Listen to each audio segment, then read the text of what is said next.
40i 시승기라든가 아니면은 플러그인 하이브리드인 502 시승기는 여러분들께서 보셨을 겁니다. 하지만 지금 여기 있는 모델은요 6기통 디젤 엔진을 얹은 30D 모델입니다. X5의 디젤 모델 내지는 X6의 디젤 모델 시승기를 찾아보고 싶은데 LCI 모델은 도저히 시승기를 찾아볼 수가 없다는 거예요. 그거를 저희 채널에서 국내 최초로 소개를 해드립니다. 이 차량 디젤이잖아요. 그렇기 때문에 엔진 소음에 대해서 걱정하시는 분이 계실 것 같아서 제가 지금 시동 켜져 있는 상태인데 시동 잠깐 꺼볼게요. 에어컨도 다 끄고요. 지금 모든 기능이 다 꺼져 있는 상태인데요. 시동을 한번 걸어볼게요. 물론 가솔린 차량에 비해서는 디젤 엔진 특유의 겔겔겔겔 되는 그런 엔진 소리라든가 진동 같은 것들 약간씩 있긴 있습니다. 그런데 이 차량도 어쨌든 직렬 6기통 디젤 엔진이거든요. 진동 부분에서는 확실히 4기통의 디젤 엔진 이것보다 훨씬 더 고운 느낌을 보여주는 게 있고요. 그리고 NVH적으로 상당히 좀 잘 틀어막은 느낌이 있어요. 일단은 음색 자체가 기본적으로 바리톤 같은 상당히 저음역대에 깔리기 때문에 들었을 때 그렇게 불쾌하다는 느낌이 들어오진 않습니다. 그거는 주행을 하면서 조금 더 본격적으로 말씀드리도록 할게요. 이 차량에 들어간 엔진은 B57 디젤 엔진입니다. 최고 출력은 286마력이어서요. X5 라인업 중에서는 제일 낮은 300마력 이하의 최고 출력을 가지고 있습니다. 엔진 회전수를 막 높일 수 있는 디젤 엔진의 한계점일 수밖에 없는데요. 대신에 최대 토크는 66kg 포스미터 정도가 나와요. i40보다 최대 토크는 훨씬 더 높은 편입니다. 거기에다가 마일드 하이브리드 시스템이 엮여져 있어요. 30D 모델 같은 경우엔 LCI 모델 그 전에 파워트레인과 동일합니다. 미션은 믿음과 신의의 ZF 8단 변속기가 맞물리게 됩니다. 최대 토크가 나오는 지점은 이제 1500rpm에서 2500rpm 사이고요. 최고 출력이 나오는 영역은 4000rpm대입니다. 간선도로에 접어들었는데 NVH 신경 많이 썼어요. 방금 전에 차선 변경하면서 살짝쿵 가속을 해봤는데 1500rpm 미만에서 움직이고 있거든요. 물론 제가 지금 급격한 가속을 하거나 그런 건 아니고 아무래도 이 디젤 엔진 자체가 NVH에 있어서 자유로울 수가 없잖아요. 제가 지금 이 차량을 이틀째 타고 있는데 회전수를 1500rpm 미만에 묶어두고 되게 조용한 느낌을 보여주려고 하더라고요. 지금 살짝 가속해 볼게요.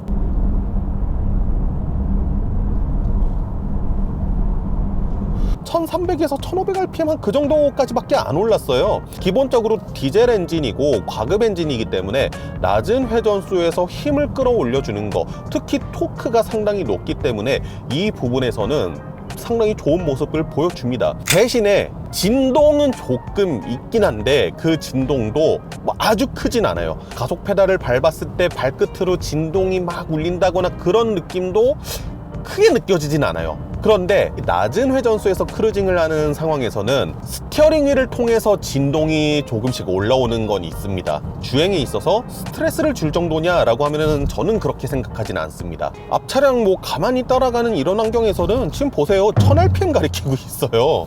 시내 주행 상황에서는 디젤인 게 아무래도 조금 더 티가 나요. 특히 마일드 하이브리드 시스템이 들어가 있기 때문에 정지할 때는 시동이 꺼져 있는 상태거든요. 출발하는 상황이 많은 도심 상황에서는 아무래도 디젤 엔진 특유의 엔진 소리 많이 들어오죠. 그런데 고속 주행이 많은 분이라고 하면은 엔진 소리 지금 시속 100km인데 들어오는 거 없고요. 오히려 이 차는 풍절음이 조금 큰 편입니다. 지금과 같이 가속 페달에서 발을 떼면은 이렇게 적극적으로 엔진의 시동이 꺼지면서 효율을 추구하는 모습 볼 수 있고요. 시동이 다시 걸렸을 때 이질감 같은 것들 확인할 수 없습니다. 그러면 제가 이 상태에서 패들 시프트를 이용해서 인위적으로 변속을 해보도록 하겠습니다. 시프트 다운, 다운, 다운, 다운, 3500rpm. 풍절음이 조금 많이 올라오는 편이라서 3500까지는 조금 묻혀가는 느낌이 있고 4000rpm까지 가니까 확실하게 엔진 소리가 조금 시끄럽게 들리긴 하네요. 다운, 다운, 다운, 다운, 업, 업, 업. 네, 다운 시프트는 상당히 빠르게 먹히는 편이고요. 업 시프트는 반대로 조금 느린 느낌은 있습니다. 그런데 어차피 디젤 차고 패들 시프트를 활용해서 다이내믹한 주행을 하겠다? 이거는 사실상 뭐 크게 의미 없다. 제가 어젯밤에도 좀 자세하게 느껴보려고 고속주행도 해보고 했는데, 높은 속도로 주행을 하게 되는 경우에는 다운시프트 한 2번만 하면 이미 내가 활용할 수 있는 회전수를 다 쓰고 있는 거예요. 이 차량을 패들 시프트를 활용해서 가지고 노는 거는 의미가 없습니다. 그럼 여기에서 가속 페달을 꾹 밟으면 어떻게 되느냐?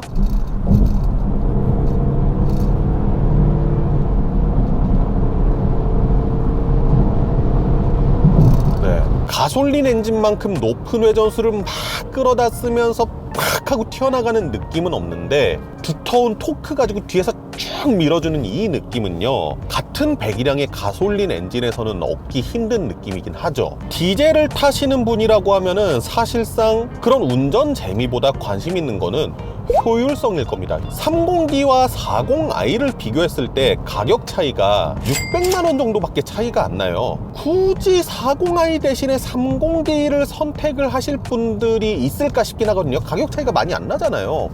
그럼에도 불구하고 30D를 구매하시는 분들은 아마 연비, 효율 때문에 이 차량을 선택하실 가능성이 높아 보입니다. 그래서 이 차량의 제조사 제출 공인 연비를 보게 되면은 11.6km/L예요.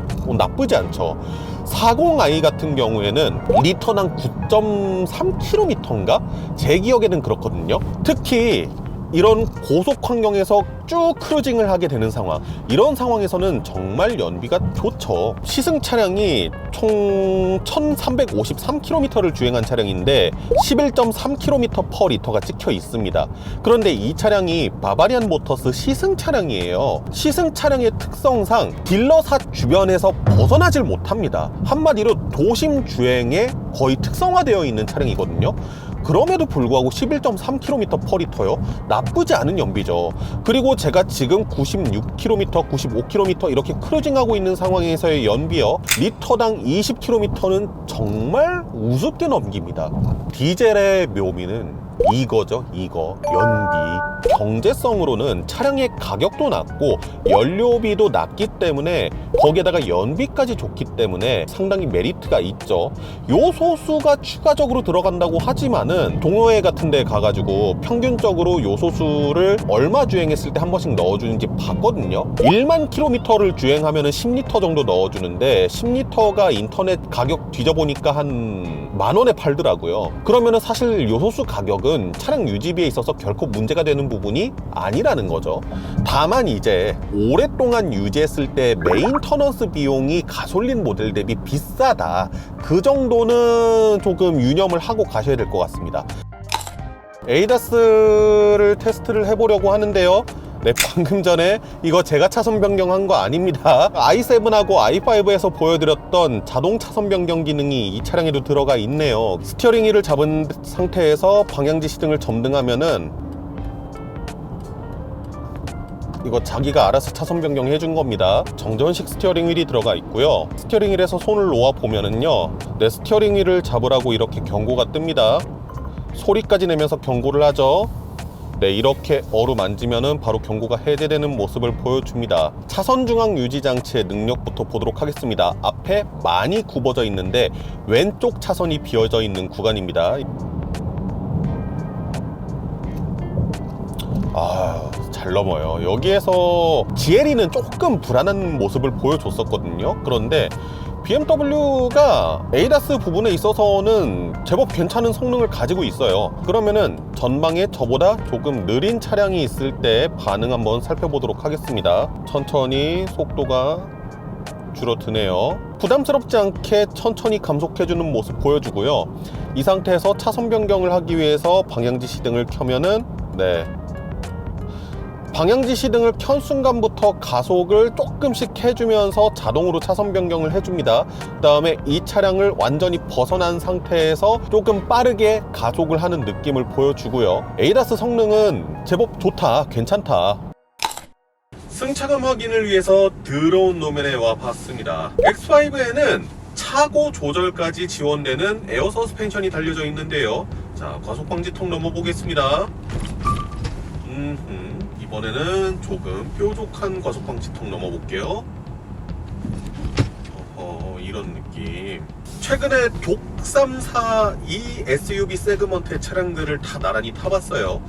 Q7 같은 경우에는 생각보다 승차감이 매우 탄탄한 편이라고 말씀드렸고요. GLE 같은 경우에는 매우 무른 편에 속한다고 말씀드렸습니다. X5는요, 딱 그 중간 정도의 영역이라고 생각할 수 있거든요.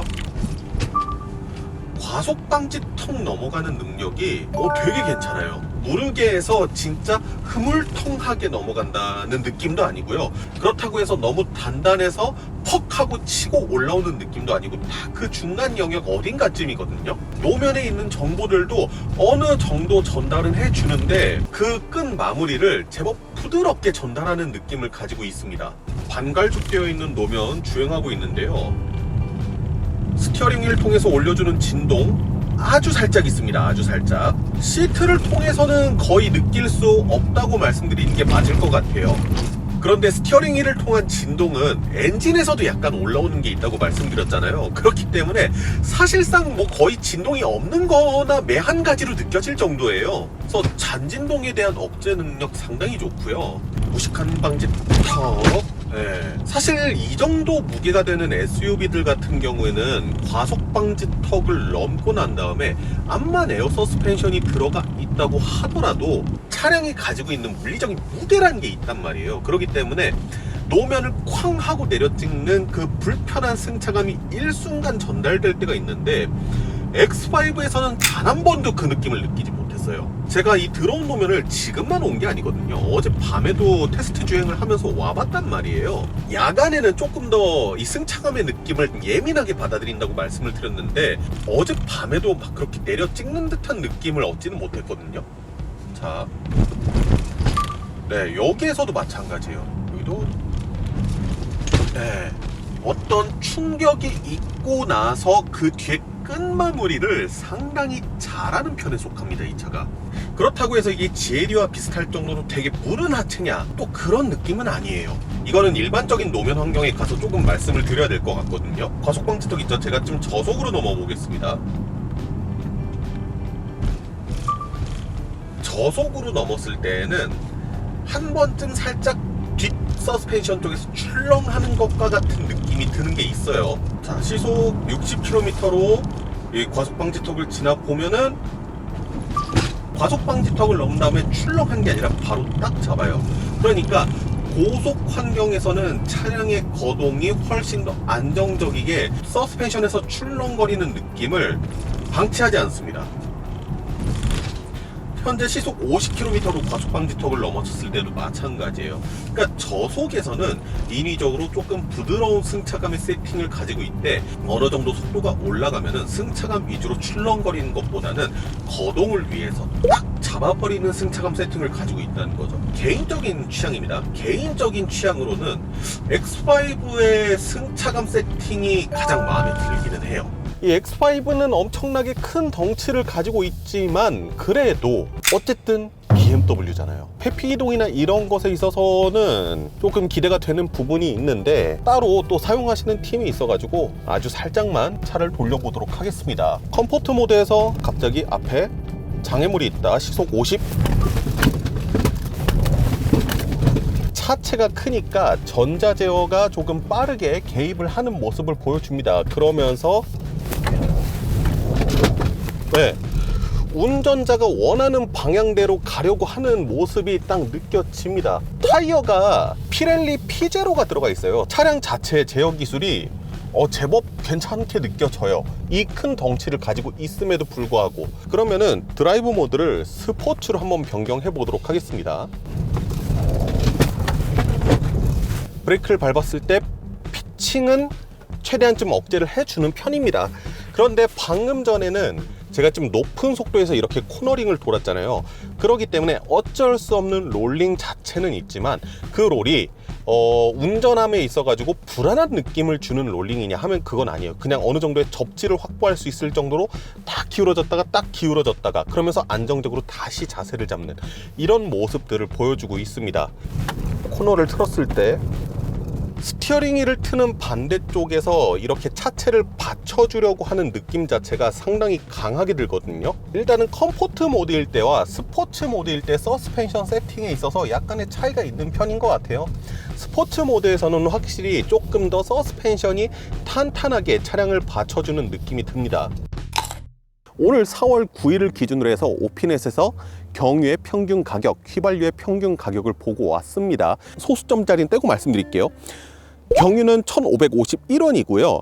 휘발유가 1,674원이네요. 1만 킬로미터를 주행했을 때 이 두 대의 유류비 차이가 얼마나 날까? 제조사 제출 공인 연비를 바탕으로 해서 30D와 40i 놓고 비교해 봤습니다. 그랬을 때 1만 킬로미터의 유가 차이가 약 48만 1,431원입니다. 여기에 있는 휘발유가는 물론 고급 휘발유 가격이 아니죠. 네, 일반 휘발유 가격으로. 그러면은 대략 2만 킬로미터를 주행했을 때 기름값으로 나는 차이가 100만 원 정도가 차이가 난다는 거거든요. 영업도 다녀야 되고 뭐 그래서 고속 항속 주행을 많이 해. 그래서 나는 1년에 2만 킬로미터 이상씩 주행을 해. 그런데 고속도로에서 연비가 또 상당히 좋은 편이란 말이에요.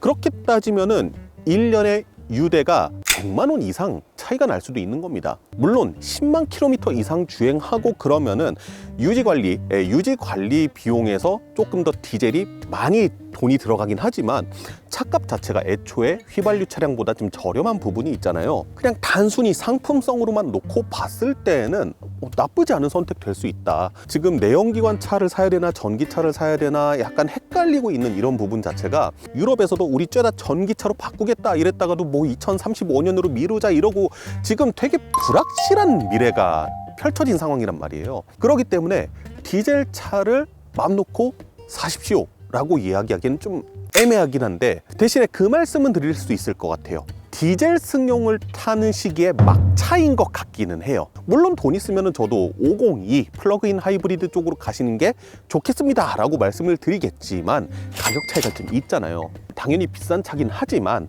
만약에 나는 이 차를 가지고 뭐 애지중지 모시고 이러는 게 아니라 나는 이 차 갖고 이 일을 해야 돼. 비싼 차 사기는 좀 그런데 연비 효율성을 갖춘 차는 사고 싶어 라고 생각을 하신다. 그러면은 저는 괜찮은 대안이라고 생각합니다. 차량의 기본기라고 하는 것들, 물론 이 기본기의 기준은 사람마다 다르겠지만 저는 그냥 움직이는 거 있잖아요. 달리고 돌고 서는 것, 이것을 기준으로 했을 때는 제 개인적으로는 제일 괜찮은 녀석이다 라는 생각이 들거든요. 그러면 단점은 없느냐? 단점 많아요. 가격대를 생각했을 때는 패키징에 있어서 조금 아쉬움이 있어요. 예를 들어서 뭐 하만 카돈 오디오 그 494W 출력, 그 좀 너무했다. 이 세그먼트 SUV라고 하면은 패밀리카로 구매하시는 분들이 상당히 많은데 제가 봤던 차 중에서 2열의 공간성은 제일 떨어지는 편이에요. 시트의 리클라이닝, 슬라이딩 이런 기능 없는 것도 사실 좀 너무 아쉬운 부분이죠. 패밀리카로서 쓰기에는. 그리고 3열에서 2열 시트 폴딩 되는 거 그거는 조금 충격이었어요. 다른 것들은 다 전자식으로 갖춰놓고 그거 없는 건 좀 충격이었습니다. 차량을 어떻게 운용하느냐에 따라서 명과 암이 되게 뚜렷하게 다르겠다. 예를 들어서 패밀리카로 쓰는데 나는 뒷좌석에 태울 아이가 없어. 아이는 없어. 그런데 장인 장모님 태우거나 부모님 태우거나 그렇게 사용할 수도 있잖아요. 그런 용도로 사용한다고 하면은 솔직히 추천드리기가 조금 그래요. 동급의 다른 차량들이 2열을 워낙에 잘 만들어 놨기 때문에 그 부분에 있어서는 조금 여러분들께서 신중하게 고민해 보시면 좋을 것 같습니다. 저희 BMW 시승 항상 도와주시는 바바리안 모터스 고양전 시장의 노희성 팀장님 항상 감사 말씀드리고, BMW 신차 구매하실 계획 있으신 분이라면은 제가 여기다가 명함 띄워놓고 더보기란에 가면 연락처 또 띄워놓을 테니까 우리 노희성 팀장님께 연락해 주시면은 아마 좋은 조건으로 많이 안내해 주실 겁니다. 네, 지금까지 자동차 콘텐츠로 밥 벌어먹고 살아야 되는 채널 카밥의 권혁재 PD였습니다. 감사합니다.